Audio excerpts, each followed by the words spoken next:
Hi, listeners. Welcome back to Adopting the Podcast. As always, I'm so excited to be your host for this journey. I'm Nicole Witt, Executive Director of the Adoption Consultancy, where we guide pre-adoptive parents step by step through the adoption journey. In Adopting the Podcast, we focus on the issues, questions, and concerns you have as you get started in your adoption journey. This is for people just considering, brand new to, or early in the process who are trying to get their questions answered and figure out their best path forward. Also to learn about what to expect and how the process works. So I talk to lots and lots of people who are considering adoption, and one of the greatest fears I hear is that they will get scammed. Of course, that's a totally understandable fear, even though it happens far less often than people think. But it's just natural for it to be a concern, since adoptive parents do obviously have a lot to lose if a placement doesn't go through. It costs them time. There is an emotional toll. And of course, there's a financial risk as well. So not to downplay the first two, but it's the financial risk that seems to cause the most concern, because that's the one that could really keep people from being able to move forward with another match.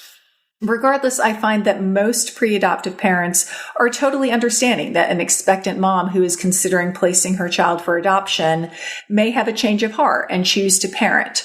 Although that's not the outcome that the adoptive parents are hoping for, they generally understand and support the birth mom in making that choice. On the other hand, the area that tends to cause a lot more angst is the idea of getting scammed by someone who never intends to place their baby in the first place. Maybe there isn't even a baby because she's not even pregnant, or maybe she is a he hiding behind a computer and wreaking havoc on vulnerable families. So this is the scenario that I receive tons of questions about. As I've alluded to, I think it's important to preface the following conversation with the fact that this doesn't happen nearly as often as people fear that it does. The vast majority of matches proceed to placement. And another piece of good news, relatively speaking, is that a true scammer is pretty easy for your adoption professionals to spot. Normally, those situations get weeded out even prior to a match, and pre-adoptive parents would never even hear about them. In those instances, when they do get as far as a match, the scam is usually recognized well prior to the birth of the baby. But today we're going to talk about an important distinction between the different types of scammers, some red flags to look out for, and the best way you can protect yourself from getting duped. To help me do this, I would like to welcome Brian Esser, Esquire of the Law Office of Brian Esser. Brian is a solo practitioner whose practice focuses on building families through adoption, surrogacy, and assisted reproductive technology. He's a former member of the board of directors of the National LGBT Bar Foundation, where he served 2 terms as the board's president, a fellow of the Academy of Adoption and ART attorneys, and a member of the ABA's Family Law Section Committees on Adoption and Assisted Reproductive Technology. Thank you so much for being here, Brian. Thank you so much, Nicole. It's great to be here and get a chance to talk to your listeners. Thank you. Let's just dive right in by starting with the 2 different types of scammers, which I think are more commonly known in adoption circles as the financial scammer and the emotional scammer, right? So a lot of people, their initial thinking when they think of scams is just to think of a financial scammer. And if somebody isn't asking for money, they think, oh, this can't be a scam, right? Do you see a lot of both of those scenarios? I do. I mean, to be perfectly honest, I think the emotional scammers almost exceed, in either number or frankly, tenacity, the financial scammers. The financial scammers, like you said at the top, often those are really easy to weed out.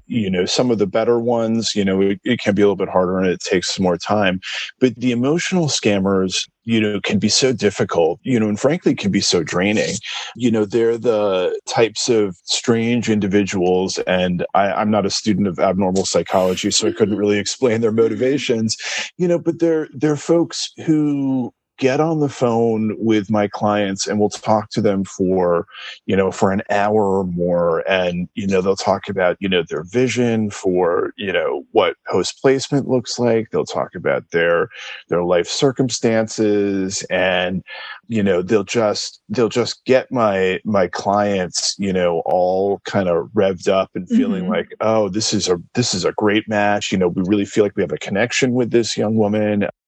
We really feel like, something's happening here, and, they're so excited. They're talking about names of the baby, all this kind of stuff. I mean, like real tugging at the heartstrings kind of things. Right. But then they just never take it to the next level in terms of the process, in terms of, returning, required requests for information like a social and medical history, or, a release so that we could get access to, pregnancy records. And the other thing I think that sort of hooks folks in is these emotional scammers don't ask for money, Right. And so there is a sense that, well, she can't be scamming us because there's been no financial request. Exactly.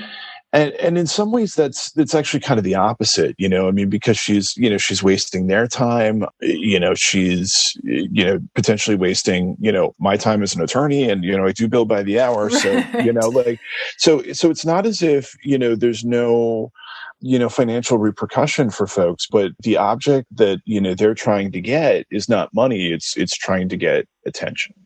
Yeah. And it, like you said, I mean, we're not psychologists, but it is quite sad in a way. It seems like maybe they've just never been the center of attention. And I guess that's what they're getting out of this. And usually, the cases I've heard about, they have a lot of drama, right, going in their life. And a lot of those conversations that you were referring to, the long conversations, seem to need to take place in the middle of the night or at very inconvenient hours. So those are some clues, I guess, for people where that's happening. Have you seen an increase in the emotional scammers during the pandemic when more and more aspects of the adoption process are happening virtually? I think there have been, some uptick on that, in part because a lot of the things that, that people would do to, to kind of weed out some of these scams, where if the expectant woman is within, like an easy, day trip, for adoptive parents to go meet with her, I'm finding that, my clients aren't doing that, or at least they weren't during the height of the pandemic, right? Because of travel restrictions, because of, their reasonable fears about COVID exposure and things like that. And certainly pre-vaccination, people weren't doing that. I think there was more of that. And, I think there was also, you had those emotional scammer types. They were home by themselves and they had nothing better to do than to, stir the pot and cause trouble for somebody else. Yeah. Yeah. Jumping back over to the financial scammers, when you and I were communicating prior to this recording, you mentioned the two types of financial scammers, or the two types, not necessarily of scammers. I guess a scammer could use both of them, but two types of the financial scams. Do you want to elaborate on that a bit for us? I'm borrowing from a 30 Rock episode, actually, when I talk about the difference between sort of a short grift and a long con. There was an episode where they were talking about that. I find that there's kind of two basic people. There's the short grift, where it's, I saw your profile, you are exactly the family that I want to raise my child, all this kind of, lovey-dovey stuff, but I don't have a place to sleep tonight and I need you to send me $200, or, there's some other sort of financial ask like that. It's not a large ask, but it's an immediate financial need. And, they're not 100% leading with, finances, but the finance piece is there. And sometimes it's a very emotional one, right? Like, I'm hungry, right? We can, Sure. Yeah. Mm-hmm. I feel like I hear a lot of, I don't have a place to sleep tonight, which and I'm 9 months pregnant and, it's 100 degrees here in Arizona and, it's not safe for me to sleep outside, that kind of thing. But yeah, definitely I'm hungry and, baby needs food, or my doctors tell me I need this medicine, something like that. And we know absolutely nothing about this person, Right. we don't have a proof of pregnancy. We don't, we have no information about them, but they want a few bucks, right away. And, adoptive parents think okay, well, I can send that $200. It's not like a huge deal in my budget. And, maybe it's not, maybe you could afford to lose that $200, but, on some level, it's the principle of the thing. And also, when you send that first $200, like that doesn't solve the problem of their housing, Right. or long-term solving the problem of food insecurity or something like that. And so you can expect that, like, okay, if it was, $100 today, it's going to be $200 tomorrow and $500 next week. And, and suddenly your short grift is going to turn into a long con. So the other folks that I feel like I see, and these are a lot more difficult to weed out, are the people who participate somewhat in the process, that we set out, where we say, like, okay, yeah, we're willing to talk to you about financial assistance, but we need you to return a social and medical history. We need a HIPAA release, and once that's done, we need you to talk to a lawyer, or an agency or whatever it is, in that state. And so they'll do some of these things and they'll kind of slow play it. And, documents are in the mail, and oh yeah, I mailed that, even though I gave them a FedEx label with Right. so that I get the email receipts, so I know if it's been tendered to FedEx, stuff like that. Or we get confirmation that they've received care at a certain medical facility, but then it takes they know it's going to be one that takes like 6 weeks to turn around records, which like some of the big university hospitals are like that.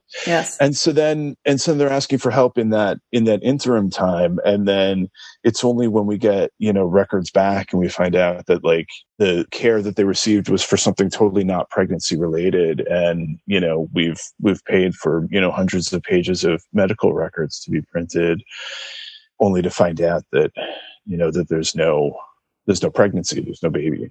Right. So, and it's interesting. Some of these folks have continued to ask for money and have continued to be in contact with us right until the time that we get those records, that we get, sort of lack of confirmation of pregnancy, and I'm suggesting that that my clients have been scammed a lot, but that is not the case. But they'll continue to work it, even though, they're just like minutes away from, being found out. It's similarly an interesting phenomenon of the psychology. It is. It really is. Now, as you've been alluding to, although the pre-adoptive parents should definitely rely heavily on their team of adoption professionals to keep them out of these high-risk situations. Yeah. It's, of course, never a bad idea for everyone to know what some of the most common red flags are. One of the big ones is that the adoptive parents receive unsolicited contact from the supposedly expectant mom via social media. Do you find that most of the scam situations you see are initiated that way? I'm in New York, and as a lawyer in New York, I'm not allowed to make matches. So, my clients have to be contacted directly by expectant parents in the first place. So that's not necessarily a red flag, for us in New York. That's actually kind of a typical way for folks to be contacted. But, it does seem like there are some modes. Like, I feel like Instagram is a little bit less reliable in terms of folks that are reaching out, and Facebook actually, interestingly, does seem to be a little bit more reliable in terms of a platform for making matches. Okay, that's interesting. What are some of the other red flags that you see, some of the details maybe of their story, which sometimes can be completely valid, but maybe are just worth kind of raising people's antenna, for them to dig a little bit deeper? Yeah, I feel like one that I see a lot, that it's always a sign that something else is going on, is when I hear that the birth father passed away recently. During the height of the pandemic in the US, it was, he just recently died of COVID. More commonly, it had been, car accident or motorcycle accident. Mm-hmm. I feel like those are scenarios that I've both seen and have read about with other people. And then you don't get the death certificate. I mean, because if we were actually getting the death certificate, then I'd probably buy into it. But, but we're told I can get that from his family, and, and then it never comes in. I've had scenarios where, there are twins involved, supposedly, mm-hmm. and the proposal is that we're going to break up the twins, that, that one twin would be placed for adoption, and then the parent intends to, the expectant parent wants to parent the other twin. And my clients have always found that, like even leaving aside, like, whether that's, it's kind of a scammy scenario, like nobody wants to get involved in, in potentially separating a set of twins. That just doesn't feel ethical and doesn't feel right. I'm trying to think of some other but scenarios. I think just twins in general, even if they're talking about placing both of them, again, I've certainly had lots of clients adopt twins in completely up and up situations, but it is something that should get people to dig a little deeper, because the scammers know that a lot of adoptive parents love the idea of adopting twins, right? They're going through this whole process and they're thinking, well, we want 2 kids. Wouldn't it be great if we only had to go through this once? And especially when they say it's a set of boy-girl twins, right? Oh, yeah. They know that that's just going to draw people in because they want that so badly to be true. So that's definitely one that people should dig a little deeper for sure when they hear about the twin situations. Definitely. Yeah. I mean, who wouldn't want 2 for the price of 1? Right. It sounds like a great idea, but yeah, I mean, especially when you consider the naturally occurring twins are they're really quite rare, right? I mean, it's like 2% of all pregnancies. So, if you were approached to adopt a set of twins, I mean, it's almost, buy a lottery ticket, I mean, because your luck is high. Right. Also, there can be almost threats, sometimes thinly veiled, sometimes not so much, right? Yeah, definitely. That's a good one. Things like scenarios that I feel like I see are, if you don't do X, Y, Z, I'm going to parent. And you think, okay, well, on what level does that make sense? Right. I mean, like if you did have the resources to parent, wouldn't you just parent? And so, it does have to get your antenna up when you're starting to get that. And, similarly, like if you're not going to play by my rules, then, I'm going to find a different family. And, sometimes it's the right move to just, call the bluff and say like, okay, well, if it's got to be your way or the highway, then we'll just walk away. I mean, because it's, particularly when it comes to money, the sort of, big picture, taking, a lot of steps back, is the focus really should be on the child, in this entire process. The parent's primary focus should be making a, safe and secure and stable adoption plan for the child. Yeah. And, if other things are getting in the way of that, and if money is becoming the biggest thing that you're talking about, that you're not dealing with somebody whose priority is the child. It's, it's either themselves or, it's finances or it's whatever it is, but it's not the child, and that's never going to work out. And even if she does make an adoption plan with you, it's going to be a really tumultuous relationship, and you need to think about if that's something that you want to be involved in. Yeah, I think that's a really important point, because when you were saying that, I was thinking, there can be very valid cases where the expectant mom is saying, I need X, Y, Z for this to make sense for me. And if you're not the family who's willing to provide that, then you're not the right family. And then that's okay if you're not the right family, right? I know that people so desperately, of course, want to adopt and want to become parents, but it does have to be that good match, right? Otherwise, like you said, it will be very tumultuous, and it increases the chances of it not working out, even if it's not a scam. So